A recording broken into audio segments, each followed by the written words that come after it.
नमस्कार. श्री स्वामी समर्थ सर्वांना. आजच्या व्हिडिओमध्ये तुम्हा सगळ्यांचे खूप खूप स्वागत आहे. स्वामी तुम्हा सगळ्यांना कायम सुखी ठेवो ही स्वामीचरणी प्रार्थना करते आणि आजच्या व्हिडिओला सुरुवात करते. तर आजचा व्हिडिओ असा आहे की आज आहे बुधवार. तर बुधवारी आहे संकष्टी चतुर्थी. आपल्या घरामध्ये मुलांची प्रगती होण्यासाठी मग आपल्यासाठी आईने किंवा घरातील इतर व्यक्तीने 3 उपाय करायचे आहेत.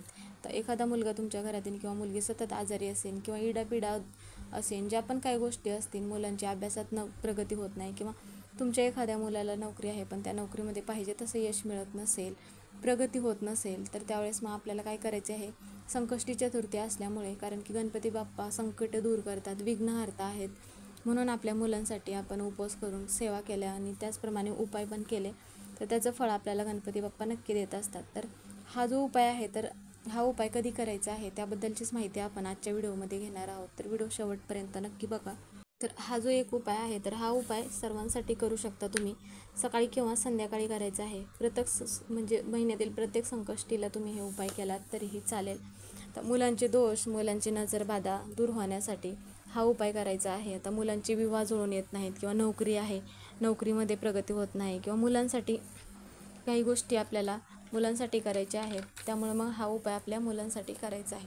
तर एक दिवा लावायचा आहे आणि त्यामध्ये काय करायचं आहे, एक प्लेट घ्यायची आहे आणि त्या प्लेटामध्ये कुंकवाने स्वस्तिक काढायचं आहे आणि त्यावरती मग थोडेसे अखंड तांदूळ ठेवायचे आहेत आणि मग आपल्याला एक पंती घ्यायची आहे स्वच्छ. मग ती पंती घेतल्यानंतर त्यामध्ये काय करायचं आहे, दिवा प्रज्वलित करायचा आहे आणि मग त्या दिव्यात आपल्याला पिवळी मोहरी टाकायची आहे आणि मग त्यामध्ये 5 काळी मिरी टाकायची आहे. आता आपण दिव्यामध्ये ज्या पण काही वस्तू टाकणार आहोत तर त्या वस्तू आपल्याला चांगल्याच टाकायच्या आहेत, ज्यामुळे काय होईल की आपण जे आपण काही सेवा उपाय करतो त्याचं फळ आपल्याला नक्की मिळेल, अशा खराब वगैरे वस्तू न टाकता. तर हा दिवा प्रज्वलित करायचा आहे आणि मग दिव्याला हळदी कुंकू लावायचं आहे आणि मग दिव्यात काय करायचं आहे, एक कापूर टाकायचा आहे. आता भीमसेनी कापूर असेल तर सगळ्यात चांगली गोष्ट आहे, कारण की भीमसेनी कापरामध्ये नकारात्मकता शोषून घेण्याचं काम करते आणि माता लक्ष्मीला जास्त प्रिय असतो. तर हा दिवा मग आपल्याला गणपती बाप्पा पुढे लावायचा आहे. तर जर तुमच्याकडे गणपती बाप्पाची मूर्ती वगैरे असेल तर मग किंवा फोटो असेल तर त्या फोटो पुढे लावला तरीही चालेल. आणि हा जो कापूर आहे, तर मग हा कापूर आपल्याला घ्यायचा आहे आणि मग तो कापूर पण आपल्याला बाप्पांपुढे जाळायचा आहे. आणि बाप्पांपुढे म्हणजेच की गणपती बाप्पा पुढे बसून आपल्याला 3 वेळा अथर्वशीर्ष म्हणायचं आहे आणि एक फलश्रुती म्हणायचं आहे. आणि तुमच्या ही जी सेवा आहे तर मुलांकडून करून घेऊ शकता तुम्ही. जर तुमचे मुलं लहान वगैरे असतील तर त्यावेळेस काय करायचं आहे, आई वडिलांनी किंवा आजी आजोबांनी किंवा मग स्वतः मुलांनी जरी स्वतःसाठी ही सेवा केला तरीही चालेल. पण लहान मुलं असतील तर त्या मुलांना सेवा करता येणार नाही, त्यावेळेस मोठे मुलं असतील तर त्या मुलांनी स्वतःसाठी करायचं आहे. आणि मग हा उपाय मग आपल्याला काय करायचा आहे, 21 दिवस करायचा आहे. दररोज उपाय करताना त्या दिव्यामधले जे काही आपल्याला बदलण्याची आवश्यकता नाही, म्हणजेच की तो दिवा आपल्याला प्रज्वलित ठेवायचा आहे. त्यातली फक्त आपण जी दुहेरी वात लावली आहे तर ती दुहेरी वातच बदलावी लागेल. आता 21 दिवस ही सेवा केलात तर मग आपल्या मुलांची प्रगती होते. आता जर महिलांना म्हणा किंवा मध्येच मासिक धर्म जर आला तर तेवढे दिवस मग आपल्याला वगळायचे आहे आणि मग पुढे सेवा आपल्याला चालू ठेवायची आहे. म्हणजेच की सलग संकष्टी चतुर्थी झाल्या दिवशी आपल्याला म्हणजे त्या दिवशी आपल्याला पहिला दिवस चालू करायचा आहे आणि तिथून पुढे आपल्याला 21 दिवस ही जी सेवा आहे तर त्या सेवेमध्ये काय करायचं आहे, आपल्याला पहिलं म्हणजे 3 वेळा अथर्वशीर्ष म्हणायचं आहे, एक फलश्रुती म्हणायचं आहे आणि मग तुमची मोठी मुलं असेल तर मुलांकडून म्हणून घ्यायचं आहे किंवा लहान असतील तर तुम्ही स्वतः म्हटलात तरी पण चालेल. आणि मग दुसरी सेवा म्हणजे काय करायची आहे, आणि नंतर की आपल्याला एक मूठभर धान्य घ्यायचं आहे.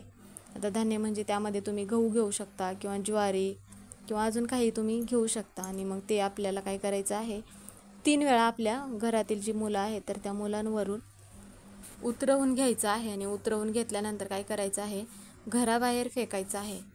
किंवा मग 6 लवंग तुम्ही घ्यायचे आहेत आणि मग यामुळे काय होते की आपल्या मुलांचा आजारपणा असेल किंवा इडापिडा वगैरे असेल तर ते इडापिडा दूर होते, मग मुलाची प्रगती होते. कधी कधी काय होतं की मुलं आजारी वगैरे असतील तर त्यावेळेस मुलांचं अभ्यासामध्ये लक्ष लागत नाही किंवा पाहिजे तशी मुलांची प्रगती होत नाही किंवा मुलगा नोकरी करत आहे किंवा एखादी स्पर्धा परीक्षा वगैरे देत असेल तर त्या परीक्षेमध्ये अभ्यास करण्यासाठी लक्ष लागत नाही, त्यावेळेस पण इडापिडा असेल त्यावेळेस मुलांना ह्या ज्या गोष्टी आहेत तर ह्या गोष्टी मग घडत असतात. म्हणून मग ह्या वस्तू आपल्याला घराबाहेर फेकायच्या आहेत आणि मग मुलांची आपल्याला इडापिडा दूर होते. तर मग आता त्यानंतरची गोष्ट म्हणजे काय करायचं आहे, 6 लवंग घ्यायचे आहेत आपल्याला आणि एक कापराची वडी घ्यायची आहे. आता भीमसेनी कापूर असेल तरच मग भीमसेनी घ्यायची आहे, साधा असला तरी पण तुम्ही घेऊ शकता. आणि नंतर काय करायचं आहे, जो कलवाचा धागा असतो म्हणजे आपण जो देवपूजेमध्ये वगैरे धागा वापरतो तर तो धागा घ्यायचा आहे. आणि गणपती बाप्पाचं मंदिर जिथे जवळ असेल तर तिथे मंदिरामध्ये जायचं आहे. आणि बाप्पांना आपल्याला काय करायचं आहे, ज्या वस्तू प्रिय आहेत आजच्या दिवशी त्या बाप्पांना तर अर्पण करायच्याच आहेत. म्हणजेच की लाल जास्वंदीचं फूल, 21 दुर्वांची जुडी, गुळ खोबऱ्याचं नैवेद्य किंवा मोदक, तुम्हाला जे शक्य होत असेल त्या वस्तू मग घेऊन जायचं आहे आणि बाप्पांना अर्पण करायचे आहेत. आणि नंतर काय करायचं आहे, ते जे आपण वस्तू घेऊन गेल्या आहेत तर त्यानंतर आपल्याला बाप्पांना त्या वस्तू आपल्याला अर्पण करायच्या आहेत. आणि नंतर मग आपल्याला 3 वेळा तिथे बसून अथर्वशीर्ष पठण करायचं आहे आणि एक फलश्रुती म्हणायची आहे.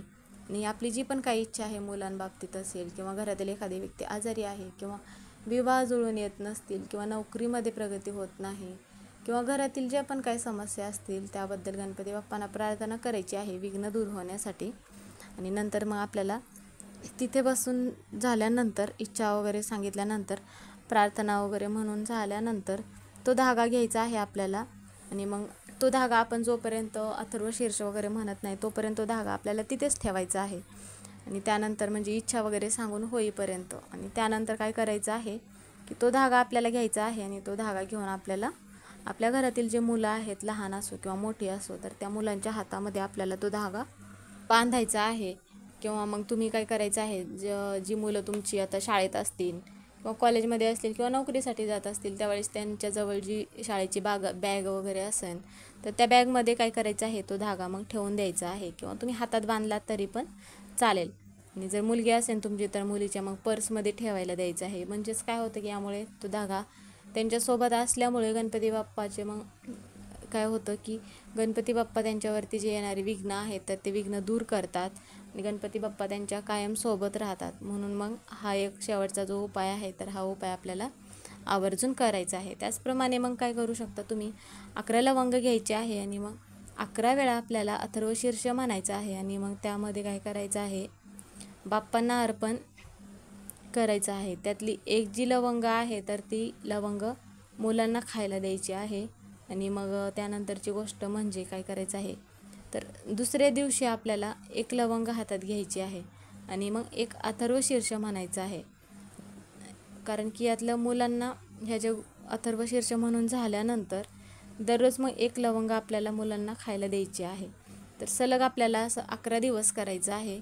म्हणजेच की आता आपण 11 लवंग घेतले आहे. आता संकष्टी चतुर्थीचा एक दिवस झाला, तिथून पुढे आपल्याला मग लवंग संपेपर्यंत दररोज मग हा उपाय आपल्याला आवर्जून करायचा आहे. आता सेवा करून मग आपल्याला काय करायचं आहे, लवंग द्यायची आहे. तर यामुळे काय होतं की मुलांच्या अभ्यासात प्रगती होते, नोकरीमध्ये यश मिळतं, मुलांना आजार पण होत नाही, इडापिडा होत नाही, ज्या पण काही समस्या आहेत तर त्या समस्या दूर होत असतात. तर मग हे जे उपाय आहे तर हे उपाय तुम्ही आवर्जून करू शकता. तर मग आजचा व्हिडिओ हा इथेच संपला. व्हिडिओ कसा वाटला कमेंट करून नक्की सांगा. व्हिडिओ आवडला तर व्हिडिओला लाईक करा, चॅनलवर नवीन असाल तर चॅनलला सबस्क्राईब करा. कमेंटमध्ये श्री स्वामी समर्थ किंवा गणपती बाप्पा मोरया हे लिहायला विसरू नका. व्हिडिओ पूर्ण बघितल्याबद्दल धन्यवाद.